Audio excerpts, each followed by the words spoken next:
Whenever you get a huge harvest like this and you have no idea how to use up all this good food before it goes bad, the answer is almost always to make pickles. In this video, I'm going to show you the step-by-step to make your own pickles at home, even if you've never jarred or canned before, even if you swear you could never be a homesteader. I'm definitely not.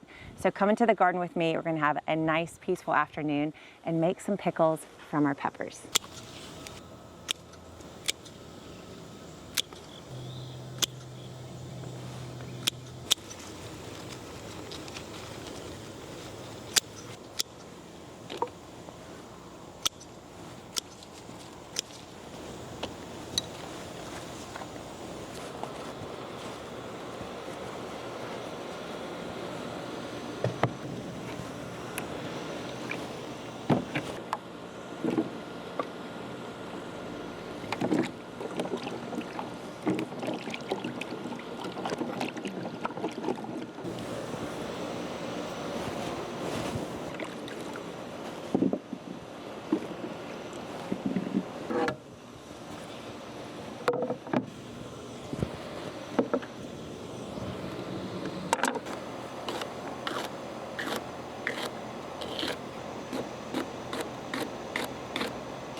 And there you have it, homemade pickles. You can use this recipe for pretty much anything in the garden that you've got too much of.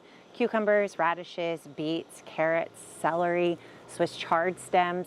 This little simple recipe works for pretty much anything, and it definitely works for jalapeños. Now I've got a ton more to pickle. If you want to learn how to get huge harvests like this that you can enjoy in the kitchen right away, I've got a resource that'll help you get started right below this video.